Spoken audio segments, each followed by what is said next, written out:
Hey guys, so this one's for the OG subscribers, because about 2 years ago I started a series called After Infinity, which had pretty much covered what's going to happen after Infinity, and covering topics that I would like to take place in either Phase 4 or beyond. And I kind of figured there's no better time than now to start hopping back into some of that, especially with all these rumors on Taskmaster being the main villain of the Black Widow film, and Disney finally closing their litigations with the acquisition of all the Fox properties. And so to jumpstart this thing back off, we gotta start with Taskmaster, who at this point has been on one hand rumored to be in the Black Widow film, other hand it said he's going to be the main villain, it says confirmed. Personally, I haven't seen anything official from Marvel as of this date or at the release of this video, but I do believe it'll be the perfect move to have him in the Black Widow film, perhaps not the main villain, but definitely in the film, with it focusing on much of Natasha Romanoff's history, which as I mentioned before includes training from Bucky Barnes and a bit of a narrative of their previous romance between Romanoff and Barnes. And so to get into why I feel like Taskmaster not only needs to be in the MCU, but why it needs to be in a Black Widow film, first I want to briefly go through the origin of Taskmaster, because on top of him being perfect for a Black Widow film, I also believe that his origin will explain why we haven't seen him for the first 3 phases.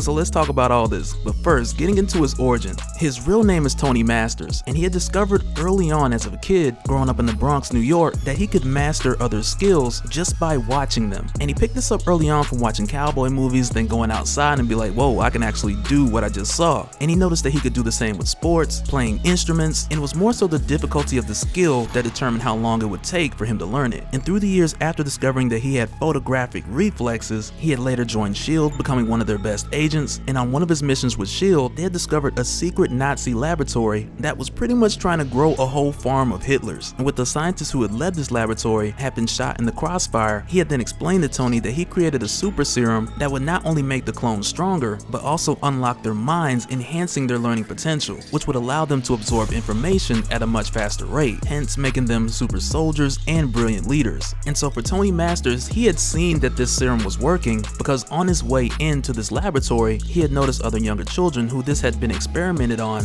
who were showing signs of brilliance at a very young age, proving the serum's success. But with this scientist dying shortly after telling this to Tony and handing Tony a syringe with the 4th version of the serum, not too long after, somebody shot something they shouldn't have, which caused an explosion, which eventually was going to destroy everything in this laboratory. But before leaving, Tony injected himself with that super serum, which enhanced his strength and speed and the rate of learning for his pre-existing photographic reflexes. And when he made this decision, the only person who had noticed was his wife, who was also a S.H.I.E.L.D. agent, Mercedes Masters, who had quickly discovered the more skills or talents that Tony would learn, the more he would forget. So as a way to keep an eye on him, she created an alias called the Organization, or just the Org, so that when that part of Tony's muscle memory reached back out to her, and really just only remembering a number to call, and that number reaching back out to his wife, she would then use this tactic to guide and direct him on different missions. And from doing these missions is pretty much how he made a living. And so on his first mission, which was pretty much training some narcos mercenaries, like this is where the whole skull mask originated, mainly because they worship Saint Death, believing that she would protect them. But with them worshipping Saint Death, the Lady of the Shadows, Tony then adopted this form of disguise in order to hide his identity, being that at this time he was already deemed the name Taskmaster. But throughout the years, because learning so many moves takes up so much memory, as a side effect from his super serum, he would learn so many moves so much quicker, and over time the more moves that he learned, the more of his actual memories would be erased. And from time to time he would get some of those memories back, but for the most part this would take him to a place where he'd have to reset, to where at this point he's a much better fighter, but then he has to learn his way back, to where in some cases he would reach out to the Org, or in other cases he would be sought out by others who have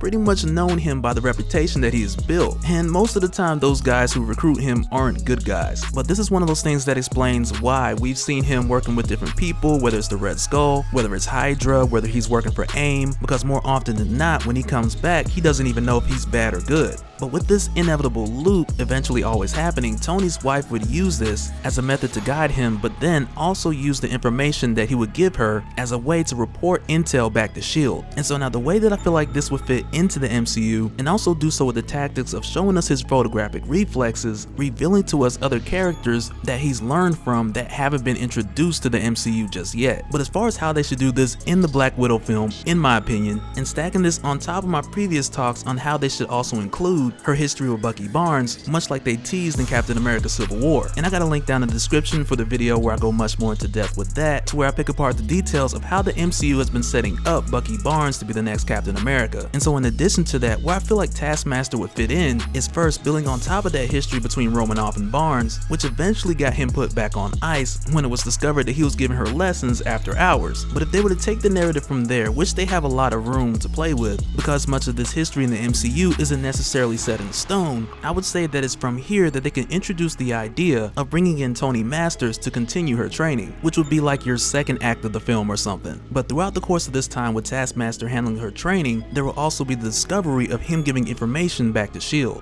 And although not intentionally, but once again through his wife Mercedes Masters, who has pretty much created the Taskmaster to gain intel for S.H.I.E.L.D. But upon Tony's cover getting blown, so to speak, that's where we send in Clint Barton for the cleanup, which in my opinion, or my narrative that I just made up in mind, this would be the way that you get Clint to meet Romanoff, and at this time Clint being given the orders to kill Romanoff, with Romanoff on a mission to kill Mercedes because she's Taskmaster's link to S.H.I.E.L.D. And with Romanoff going after Mercedes and Clint going after Romanoff, Taskmaster would then discover his wife is actually the Org, much like he does in the comics if he goes for a while without his memories of the people he's known resetting. But this in my opinion will be a great way to have Taskmaster in the film in like this three-way fight between Romanoff and Clint in his attempt to protect his wife, who's now in danger from taking all this information from him and reporting it to S.H.I.E.L.D. And this would place him at odds between S.H.I.E.L.D. and Department X, I think it was, which is who Romanoff was working with at the time when she was training with Barnes. But this would place Taskmaster in between S.H.I.E.L.D. and Department X in an attempt to save his wife at all costs. But in order to also back up Romanoff, Department X would also release the Winter Soldier, with his memories wiped of course, in order to try and obtain Taskmaster so that they can use him the same way that they've used Bucky Barnes, with them knowing that Tony Masters' memories are unstable, but his photographic reflexes continue to increase his value.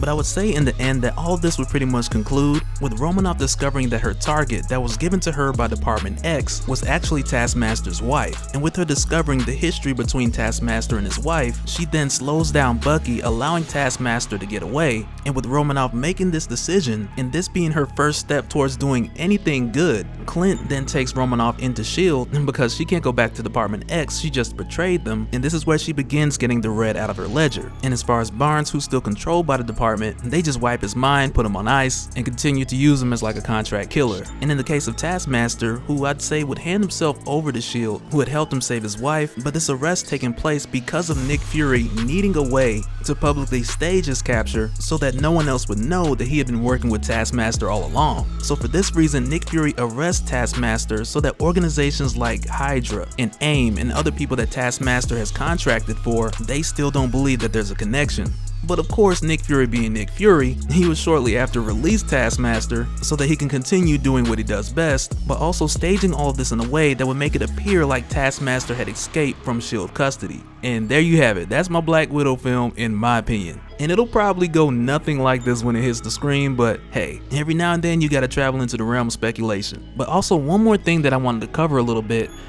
Previously on my other playlist where I do much of my talks on Avengers Endgame and other theories about Phase 4, I'd also made a comment about some of the images that we'd seen from Avengers Endgame where we see Tony Stark wearing a S.H.I.E.L.D. uniform. And in those videos, I also mentioned my hopes of Tony Stark becoming the head of S.H.I.E.L.D., which I hope does happen eventually. And the only reason I really want this to happen so Norman Osborn can come and take it all from him.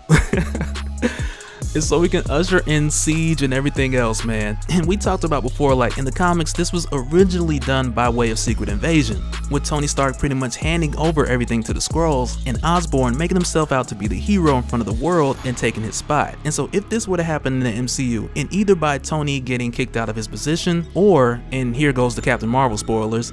or with S.H.I.E.L.D. finding out that Nick Fury actually had connections with the Skrulls at an earlier time, and this is how Nick Fury lost his remaining influences with S.H.I.E.L.D., but either way brought in Norman Osborn as director of S.H.I.E.L.D., And I might add, skipping directly to Fury would make it a little bit harder to explain him getting all the Iron Man suits, but nevertheless, one way or the other bringing in Norman Osborn, which would then start Siege, Dark Reign, Dark Avengers, but also give us our modern day return of Taskmaster, who had also been working with Norman Osborn after he had taken S.H.I.E.L.D. and turned it into Hammer. And so around this time, with them further on in Phase 4, using an opportunity like this to reintroduce Taskmaster in the modern day, and saying this on the basis that Captain America dies in Avengers Endgame, because I'm pretty sure he will. But with the Russo brothers mentioning that Chris Evans isn't done as Captain America, this would be the perfect time to bring Chris Evans back in a fight between Taskmaster and Bucky Barnes, who has become Captain America at this point, but using this opportunity to give us a fight scene much like we had in Siege, I believe it was, where we got the Bucky Barnes Captain America versus Taskmaster, but instead of having your Chris Evans Captain America there, we would instead get a scene where Taskmaster is actually using the original Captain America's fight moves against Bucky Barnes, to where Taskmaster had learned from either watching footage or perhaps even facing Captain America at some point in time since he was thawed out. Because that's one of the crazy things about Taskmaster, like, he doesn't have to actually have fought the person to learn their moves, and a lot of them he has fought throughout the years, but in addition to that, a lot of moves that he's just learned from watching footage. But with bringing him into your modern day and having him fight someone, not just Bucky, but anyone, and in this fight having him emulate moves from Daken, or from Deadpool, or from anyone we have not seen in the MCU as of yet, this would then confirm that other characters have been in the MCU for some time, because Taskmaster has either fought them or he has seen them fight, which would make him the perfect gateway character to not only cross over new characters that have recently been added to Disney, but also introduce new ones that haven't been shown in the MCU yet, and mainly doing so with his pre-existing connection with Nick Fury. So there you have it. But that'll do it for this one, guys. I mainly just wanted to make sure that a lot of you were aware of who Taskmaster is, and some of you have been screaming at the top of your lungs down in the comments for like a Taskmaster video, period, and mainly with him popping up in a few topics that we talked about already. But yeah, in this one, I mainly just want to get his origin out there and kind of restart this After Infinity playlist so I can have a place to get all these ideas out of my mind and we can just talk about it. But let me know your thoughts down below and we'll do it again in the next one. Alright, later.